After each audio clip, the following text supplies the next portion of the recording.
I'm going to give a three-part talk because I can only get away with a 30-minute sermon on the high holidays, so I'll break it up into three 10-minute or maybe 15-minute sermons. This week we're going to talk about parenting, the role of parenting. Next week I'm going to talk about family, dynamics of family. The following week, 2 weeks from now, I'll talk about marriage and what does it mean to be married. What are the obligations, the expectations, the joys of marriage. And so we'll break this down into three parts. So for now, I want to share with you some thoughts about parenting. This is called the evolution of a mother, and I've witnessed it firsthand in my own household. The difference between having the first baby and the second baby and the third baby, this has nothing to do with the Coopers. This applies to the Halevis. I'm sure it doesn't apply to the Coopers. So what is the difference? When you have your first baby, I've seen this, you begin wearing maternity clothes as soon as your OB/GYN confirms your pregnancy. Now, when you have your second baby, you wear your regular clothes for as long as possible. And by the third baby, your maternity clothes are your regular clothes. When it comes to babies' names, right, the first baby, you pore over baby naming books and you ask the rabbi like 30 times what's the perfect name, and you say it and you write it and you just find that perfect name. By the second baby, someone has to name their kid after the great Aunt Mavis. Might as well be me, right? And by the third baby, you open a name book and you let your finger fall to some letter. B, Bimaldo. Perfect, right? Preparing for birth. This one is very true. The first baby, you practice your breathing religiously and you drag your husband to these classes. And by the second baby, you don't bother practicing the breathing because you remember it didn't do a thing in the process. And by the third baby, you ask for an epidural in your 8th month. In regards to the baby's clothes, the first baby, you pre-wash your newborn's clothes and you color coordinate them and you put them into the baby's little bureau all nice and neat. By the second baby, you check to make sure that the stains aren't too bad and you throw out the ones that are. And by the third baby, boys can wear pink, right? Can't they? Activities. The first baby, you take your infant to baby gymnastics and baby swing and baby story hour. By the second baby, you take your baby to the baby gymnastics. And by the third baby, you take your infant to the supermarket and to the dry cleaners, and that's at home. The first baby, you spend a good bit of every day just oohing and awing and gazing at that baby. By the second baby, you spend a bit of every day watching the older child to make sure he doesn't choke the younger child. And by the third baby, you spend a little bit of every day hiding from the children. Last two, going out into the world. The first baby, the first time you leave your baby with the sitter, you call like 55 times and a list of instructions a mile long. The second baby, just before you walk out the door, you remember to give the babysitter your telephone number. And the third baby, you leave instructions for the sitter to call only if she sees blood. And finally, last but not least, worrying, which we'll talk about. The first baby, at the first sign of distress, a whimper, a frown, you pick that baby up and you coddle it. The second baby, you pick the baby up when the whales threaten to wake up the other one sleeping. And the third baby, you teach your 3-year-old how to push the mechanical swing, right? Anybody who's raised children knows how true this is. Raising children is probably the most rewarding but the most difficult thing we ever do. Again, this has nothing to do with the Coopers. This is the Halevis. There's a term in our tradition called tsar gidul banim, right? The tsuris, the suffering that comes with raising children because it's scary. We're dropped off on this rock, right, called Earth without a manual of how to live, without a parenting manual for sure. We do the best we can, but it's a big, bad, dangerous world out there beyond the Garden of Eden, which is where we like to live and where we like to keep our kids safe, and we think it's our job to keep them as comfortable and as happy as possible, and to some degree it is, right? But to some degree, that is a mistake, and anybody who has raised children knows just what kind of a mistake it can be. Because in the Garden of Eden, in our Garden of Eden, there's a greater danger than our kids not being comfortable, than our kids not being happy, even than our kids not being safe, and that is to create a reality, a Garden of Eden, that they never leave home, even if they move physically away from our home, that they are dependent on us and don't go out into the world and make mistakes and learn and grow. And that's what we read about today in our Torah portion. In the book of Bereishit, the book of Genesis, we start over every year as Jews. Like the one thing we agree on in Jewish communities and synagogues around the world is we read the same place in the Torah portion, And so Jews around the world rolled to the beginning of the scroll and are reading the infamous story. You all know the story of Adam and Eve. We didn't actually read it in here this morning. We read the last third of the parsha, the section, but you know the story. It's really about the first parent, God, and the first children, Adam and Eve. And it's a pretty simple story. I mean, you know what happens, right? God says to them, you can have anything you want, you can do anything you want, you can be anything you want, but what's the one rule that God says to them? Don't eat from the tree of knowledge of good and evil. That was the only rule in the Garden of Eden. And of course, what do Adam and Eve do? They eat from the tree of knowledge of good and evil. Jake raised his hand, he knows, right? Of course they're going to eat from the tree of knowledge of good and evil. Imagine you leave Jake home alone and you say, don't open this drawer. Jake, you can do whatever you want, but don't open this drawer. Why am I picking on him? Because you raised your hand. That's why I'm picking on him. And of course, what's Jake and every other child going to do? They're going to open the drawer. So either, and that's the question we've been asking for thousands of years, right? Is this a sin? Is what they did a sin? Is this the original sin, which some Christians say it is? Is this a mortal sin, which traditional Jews say it was? Or is it something to be celebrated? Because we have a problem, right? Either God is overly optimistic and doesn't know what these people are going to do, which is a problem if you're talking about God, or God is sadistic and just wants to watch them suffer. We're like a reality television show for the Creator on high, which neither of those satisfy me, or there's a purpose for putting the tree of knowledge in the middle of the garden and for telling Adam and Eve not to eat of it. And the purpose is, maybe this isn't a sinful moment, maybe this is an awesome moment. It's a great moment. And I think it is, because of next week's Torah portion. You all know that next week is the story of Noah. Now, Noah is the exact opposite of Adam and Eve. God gives Noah instructions, and what does Noah do? He says, aye, aye, skipper, right? How big do you want me to build the boat? And he follows every single letter of the law of exactly what God wanted. The problem is, Noah is called an ish tzaddik bedorotav, a righteous man, a tzaddik, right? He's perfect. The problem is, he's not chosen to be the first Jew. Right, this was rhetorical. He's not chosen to be the first Jew. Right? Who's the first Jew? The week after that, Abraham. Abraham's the first Jew. Adam and Eve are passed over for the job, and Noah's passed over for the job, because God doesn't want perfection, and God doesn't want blind obedience, which is what Noah did.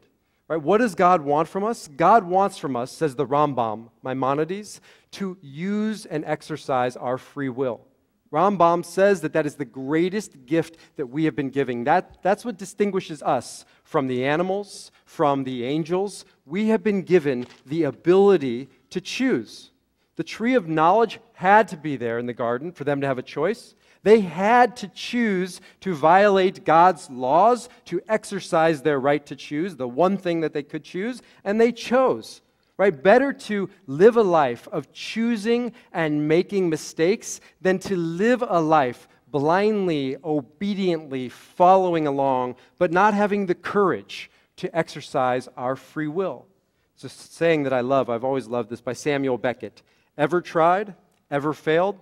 No matter. Try again. Fail again, and fail better again and again and again. That is our mission as human beings, to be here, to try and to fail better again and again and again. That's what Eve represented. Right? Whether or not this story is true with a capital T, it doesn't matter. It's a myth that is true in a meaningful, deep, profound way. Right? It's true because we all know it's true, and we've lived it out before. Eve represents, in this story, the ability to exercise and use our free will. That's why after she eats from the tree, after they're kicked out of the garden, what is she called? The Em Kol Chai, the mother of all life. Because Eve reminds us that what God wants is not blind obedience, but to exercise our ability to choose, to use our free will. So they're kicked out of the Garden of Eden, they're expelled, and usually this is thought of as a punishment. But maybe it's not a punishment. Maybe, in fact, it is a great gift. The great Elie Wiesel, everybody knows who Elie Wiesel is, said, after they're kicked out of the garden, in life outside of Eden, Adam finally becomes real, right? He becomes real because he's rejected by God, and he has to struggle, and he has to figure out who he is and why he's here and what he's supposed to do. And then Adam and Eve draw closer to each other outside of the garden. Remember, in the Garden of Eden, they turned on each other. God came calling and said one thing, right? He doesn't chastise them. He doesn't make them feel bad about what they did. What does God ask them? Ayeka, where are you? Right? Where are you now that you've stumbled and you've faltered and you've failed? Where are you? And then God kicks them out of the garden. But what do? What was their response to the call? They don't answer God. What do? Adam says, she made me do it, blaming Eve. Eve says, the snake made me do it. Right? They turn on each other. They fall apart.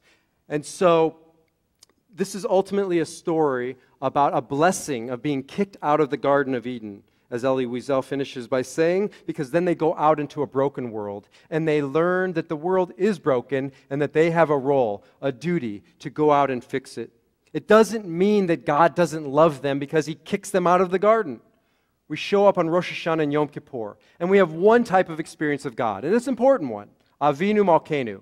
We stand before our Father and our King, and we pound our chests, and we feel bad about the things that we've done that we shouldn't have done. But there's another experience of God, a different experience of God, and that is this experience of God. God not as a judgmental father, but as a loving mother, and sometimes God as a loving mother has to kick the baby bird out of the nest so it can learn to fly, sometimes painfully trying to learn how to fly, but that's the only way our children can learn how to fly. So when you read the Torah, it isn't that God isn't loving. It is that God is so loving, as Jack Miles, an author who wrote God, a biography, says, that watch God in the Torah. It's a constant stepping away from, backing out of the lives of Bnei Israel, the children of Israel. I mean, it's pretty remarkable. The book of Genesis is all about God hovering and intervening, and by the end of the Torah, God's name isn't even in the book of Esther. Does it mean that God's not there? Of course not. The mystics say it is like a parent, right? A healthy relationship between a parent and a child. A parent takes care of an infant and is with the infant all day long. And then a toddler, the parent lets the child go outside, looking at the child on the playground through our window. And when the child falls, we run out and we catch him or her. But then you send your kids off to elementary school and high school and college, and it's a constant, continual backing away from our children to allow them to have room to grow and to breathe and to live their lives. And that's exactly what the mystics say God has done to us. Just because we can't see her doesn't mean she's not in our life. And this is an important message in this day and age. Because in this day and age, in our society, we have confused the role of love. Right? Love can mean saying yes, but love can also mean saying no. Love can mean intervening and removing obstacles and struggles and comforting and making sure that whoever it is happy, a child, a spouse, a friend. But loving can also mean stepping back and stepping away and allowing those in our midst to stumble, to trip, to falter, yes, even to fail and sometimes to suffer. So I just read, I'm running out of time, but I read some statistics on onlinecollege.org, right? You can go check it out for yourself. All kinds of statistics about helicopter parenting, the new term, but it's an ancient problem. It's not a new problem. But it is kind of expressing itself in new ways. I'm going to skip over everything up until the age of 20, roughly 20 years old. There's so many examples of helicopter parenting gone awry, but here's some examples for you. 1 in 4 undergraduates today report asking parents to intervene in problems they're having with professors or with employers. 25% of our kids are turning to their parents, or our parents are interjecting themselves into the struggles of a child that's no longer a child, that now is an adult. 40% of adults in their 20s have moved back to their parents' home. Now, no judgment here. I mean, economic times can be difficult, but this is a first in human history where 20-somethings are returning home and moving home and staying at home instead of going out into the world and starting a family and getting married and making a life in their own Garden of Eden. It's a first in human history. No judgment to it. 70% of adults 18 to 29 believe it's okay for their parents to write their resume and their cover letter as they apply for a job. 20% thought it was okay for their parent to contact their prospective employer to negotiate their benefits and their salaries.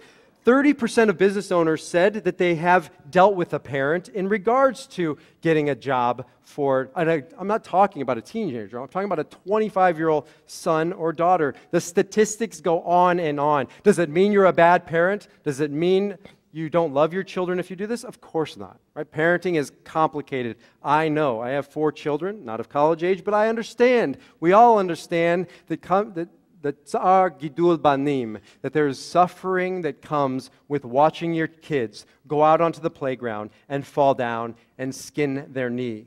But Wendy Mogul, in her great book, The Blessing of a Skinned Knee, sums up the Jewish mantra of parenting from one line in the Talmud. She says a father, we would add a mother, is obligated to teach his son or daughter how to swim. That's what it means to be a parent. That we are here to teach our children how to swim, how to go out in the world and find their way without us, because we can't always be there to swim with them. We can't always be there, or a lifeguard may not always be there to keep them out of harm's way. And so she says that our children are not our own. Our children are on loan to us from God.